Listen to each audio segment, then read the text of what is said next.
Hi everyone, this is Michael Jeffries, and today we're sitting here with Danny Berman, and Danny is a Canadian master, and he's going to take us through one of his games. Danny, tell us a little bit about this game and where it was played.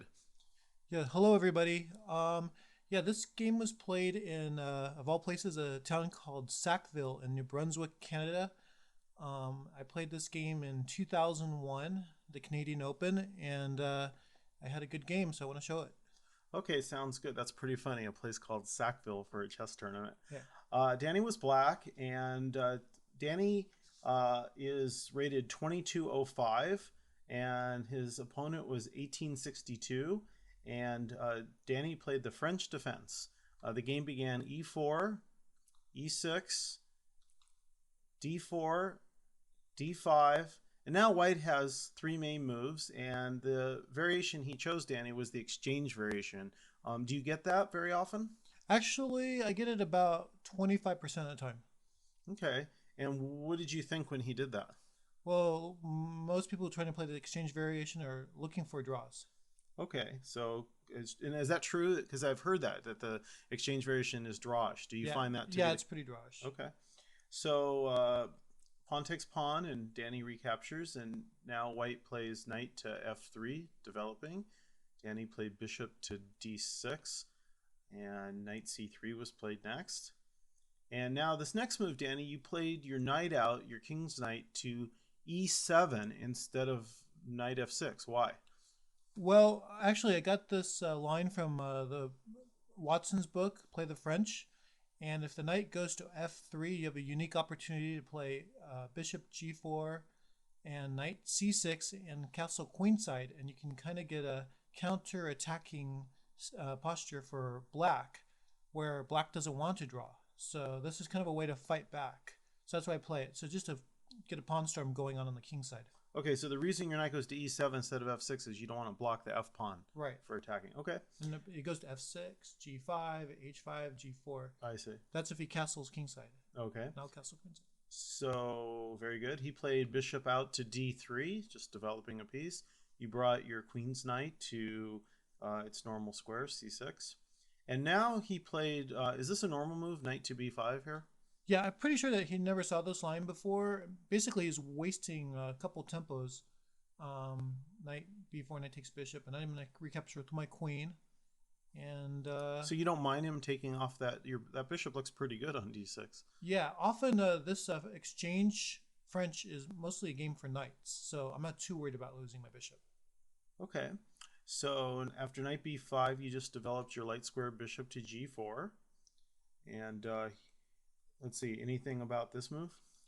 Well, this is the beginning of the Watson line. Play bishop to g4, and I hope that he kicks it. Plays h3, and that makes a weakness. So it makes it even better when I bring my bishop back and play the pawn storm. So if he has a weakness on h3 and I play f6 and then g5, if I get g4 in, and he's castled on the king side, then I have a tremendous attack.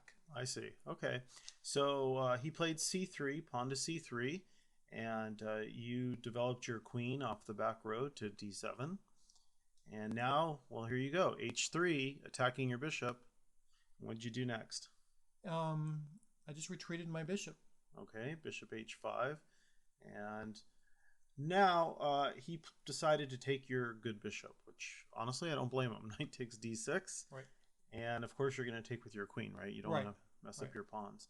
So queen takes back, looks good. And then he played bishop to e3, just developing.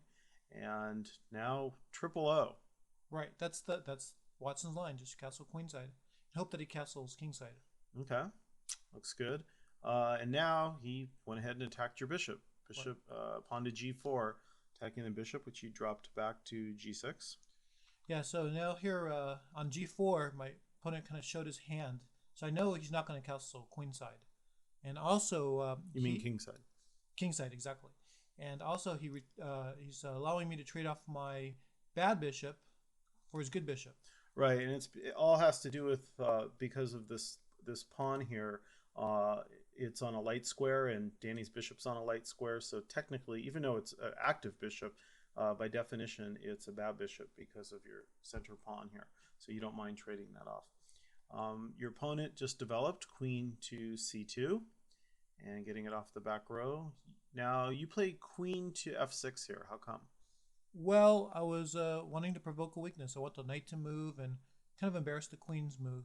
So Yeah, well, you're definitely attacking the knight on f3, so he's got to do something with that. right. So he dropped it back to d2, and now attack h5. Interesting move. Okay, because his king's not over there. That's why it's interesting. Right. What I'm trying to do is provoke his pawn push to g5 or take. And in both cases, if he takes, I can start doubling on the h file with my rooks, winning the h pawn, hopefully. And if he doesn't take, he plays g5. Then I get the square f5 for either my knight or my bishop. Right, and we're going to actually see that a little later on for your knight. Okay, so after h5, he just ignores it and castles. Triple O. And now, the mysterious rook move. I bet you that most people would not guess your move here. Why don't you talk about it? You played rook to h7. Yeah. Well, I kind of got this idea of all openings, a King's Indian, where you double on the h file with your rooks, and then you can actually recapture with the h takes g4, and then you get the doubled rooks already. So you win the h file. So basically, I'm just trying to open up the h file, and I'm willing to invest this move, hoping that he will play g5, and I can get my square that I wanted, which was f5. And if I have to, I'll retreat it. And often in openings like this with a closed center, you can waste a few tempos and play the moves, play moves like this. Okay. So next, he pushed on. He didn't want to open up the h file. He played g5, attacking your queen. And I guess you were happy here because now, suddenly after that move, you've got this this square f5 for your pieces, which you didn't have a move ago.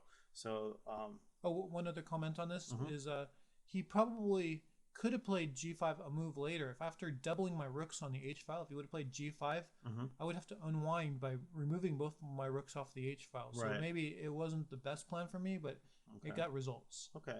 So after pawn to g5, you moved. Obviously, you moved your queen to e6, and then he played rook d to e1, and you played your rook. You realized you got what you wanted, right? You got the f5 square, so the rook's done its job, right? Just brought it right back into the game. Right. And he played bishop to f4, putting it on a good diagonal. And also discovering on my queen. And I wasn't at all concerned about that. And so just drop it back. Just drop it back. Queen to d7. So how do you feel about, what's your assessment? We're on move 18 of the position. Who's better and why? I think that black is a slight plus. And the reason why is I can trade off his good bishop to my for my bad bishop, and I do have f5. And in this game, I think knights may be better because of the blocked d pawns. Okay, so queen d7, and white played his knight to b3, and you don't want to allow the knight to come into the c5 square, so you play pawn to b6.